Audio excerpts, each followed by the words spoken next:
So why should somebody become an ADU investor? Great question. What I like about ADU development is it's practical. You know, you don't have to be Donald Trump or these big developers who have access to capital, access to loans, access to the best architects. You legit can go and hire someone in your city today. You can line up the debt to build this thing. And what I like about it is practical. If you already own a property, you're halfway there because you own the parcel and you have the right to do it, especially in California. Oh, yeah. There's a lot of other cities across the U.S. that are becoming more ADU friendly.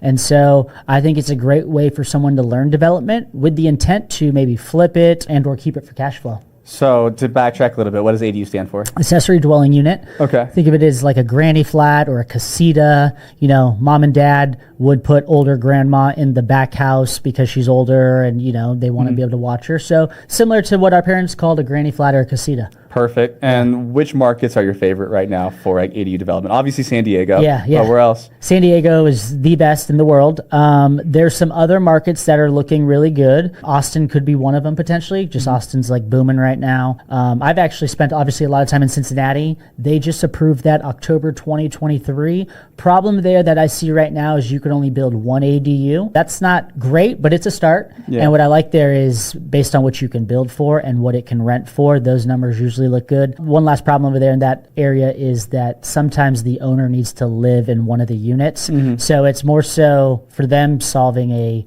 housing problem, not really for investors. For San Diego, it's like for investors and solves a housing problem. So just in San Diego specifically, like what does it cost me to go build an ADU like on a property? Yeah, so for 1,200 square feet, which is the max you can build anywhere in California by right, it's looking about $225,000, $230,000 for construction.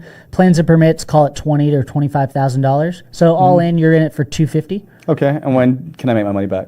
Depends. If you're in a great rental market, such as the beach or student housing, you can make your money back. I see cash on cash returns of 25% on some of my deals. So that would mean that we'd make our money back in 4 years. You'd get all your money back. Nice. Yeah. And so which markets, like you said, like the college areas, obviously, by the beach, is there anywhere else that you like to really pick on or choose for these markets?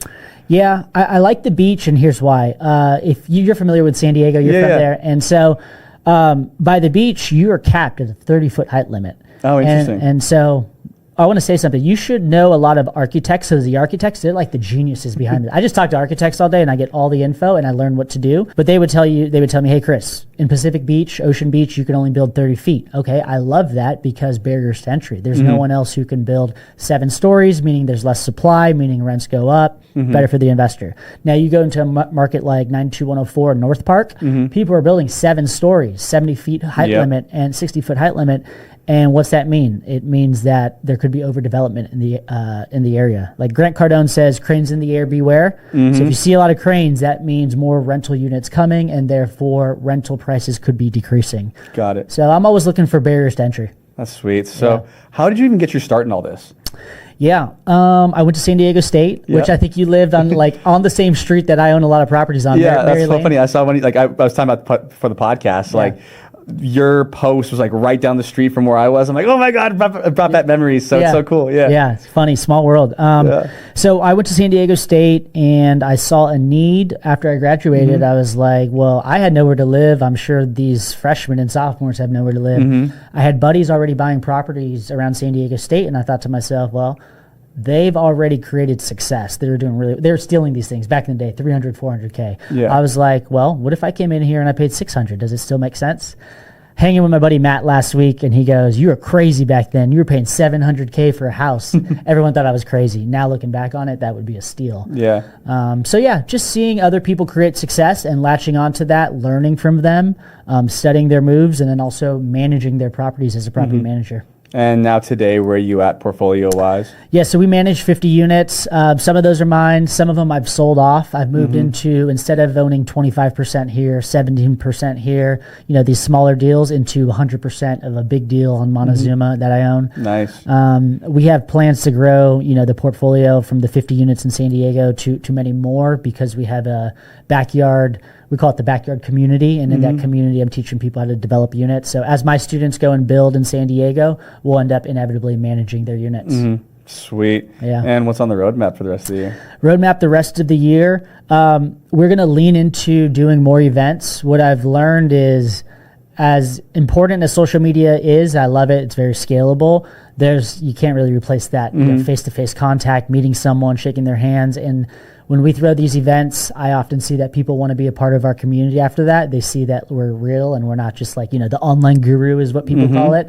They see I'm a real person with a real hat. I'm a real person. So, so leading into events and then turning that into, okay, how do we do education with them, management, construction, basically going vertically integrated all throughout San Diego. I love that. And I mean, you mentioned it too. And that's actually how, we got connected, was through events. Once you're actually able to like connect with the people that, again, you see online or they follow you, like they know, like, and trust you way more. Yeah. And I think you're in the education space, and we've talked about this a lot, but it's just changing. Like the way people buy coaching now is just so different. They like back in the day, in 2020, 2021, 2022, people would just buy a program for like $5,000, $10,000. They'd drop $25,000 on a coaching program. Yeah. But now they've done that a couple times. They've either been burned or they're just don't have as much capital available. Yeah. So they have to come to like an event, like, what is it? Margaritas and Mingle? Margarita and Mingle. Let's go. The branding's working. Yeah. So you got to go to like one of those and again, shake your hand, understand what you're doing, and like take a look under the hood. That's why, like, again, we're so big on it, and we'll do like the workshops here. Yeah. Just because once people get to see the office or see the studios, then they just like, oh, the light clicks. It becomes real, right? Yeah. And I'm so thankful for the wealthy community. And I think back then it was called Future Flipper. But I was leaving a WealthCon one time, and there was something like literally my bags were packed. I was about to head to the airport. This was, I think, 2022 after the penthouse party. Oh yeah. And I was on my way. Actually, maybe it was before that. But I was walking out, and something was just telling me like, turn around. So I walked back into the event, and I signed up on the way over there, paid the $5,000 or whatever it was. That program, Wealthy Creator, changed my life. Yeah. It showed me step by step how to do it. And I'm so thankful because it gave me confidence. And as I started to get more engagement from my audience, I was like, whoa, this works. I'm going to keep doing this. And that's turned into deals, turned into new investors, turned into new clients. And so it's cool. You can really change someone's life with education. Absolutely. Yeah. So as far as the education goes, like, what does your offer look like in terms of like, what are you guys doing, of the different levels, et cetera? Yeah, there is basically 2 levels right now. There's a course that I would actually steer people away from. I would prefer them not to do the course. The course is $2,000. If you want to do that, great. It's going to give you step by step. We're going to continue to add value and not just teach you how to build one ADU, but maybe teach you how to build a multifamily development. So there's a lot of value there for that type of person who wants to go and do that for themselves. And people have been taking the course and they're liking it. Someone on our coaching call today was like, hey, yeah, I saw you were talking about this. What does this mean? And so it's definitely helping them.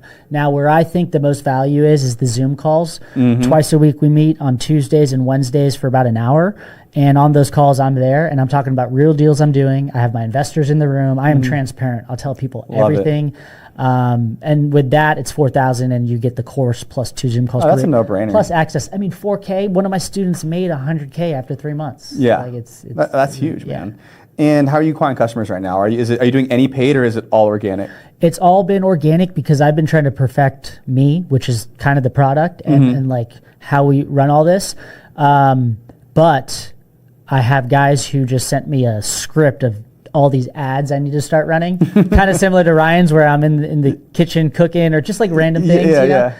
So I'm starting to work with them, and ads are going to really... Are you working with an agency or? Yeah. Nice. Yeah, someone who was running ads for a buddy of mine. Their company does pretty well. They were able to scale to some good numbers, and they said this is why we used them, and they helped us with our ads. And so I feel I have the infrastructure now. I have the confidence to coach well and to show people what to do. I think it's time to... There we go. Who's taking the sales calls? No one on the sales calls yet. Right now, everything's closed in the DMs. Got it. Okay, so people are so you're DMing, and then people are paying $4,000. Yeah, that's impressive. Well, they're closing in in the DMs. I do think at some point I have been on sales calls, and I realized it's kind of a lot of effort. So that's not scalable. Yeah, especially for you to be doing it, right? Yeah, I think that's my next move. Is once I see the ads working and I'm seeing maybe deals slip through our hands, maybe that's an opportunity to hire a salesperson who's remote or something. I'd be very curious to see like when you guys do scale, if you're able to get cold traffic to pay 4,000, because it's a lot easier. And I'm not discouraging you or anything, but it's a lot easier to get like that warm traffic to be like, yeah, dude, like I already know this guy. I've been to margaritas and mingle or whatever, and like now I'm way more willing to commit. And so like, do you guys know if like the percentage? You might not, but like the percentage of like organic / like warm traffic that they're going to market to versus like, are they just going straight cold to try to get new people in the funnel? I think it's going to be straight cold for some reason. The people who I do see in the community, often it's like, hey, I'm like, come join us for free. You know, I'm just like give, trying to get people in there. Absolutely. Because I don't think, for me at least, I don't know if I'm making too much. I know I'm not making a lot on the education, but it's more so to like make it on the back end. Exactly. So equity, partner in a deal, they go raise money from their parents, boom, that's access to capital I didn't have, property management, construction. So I make money on all these things. And then if they want to sell the property, I'm a broker. So more so about making money on the back end and getting equity in the deals. That's smart. So how big is the community now? I think there's 87 people on our school channel.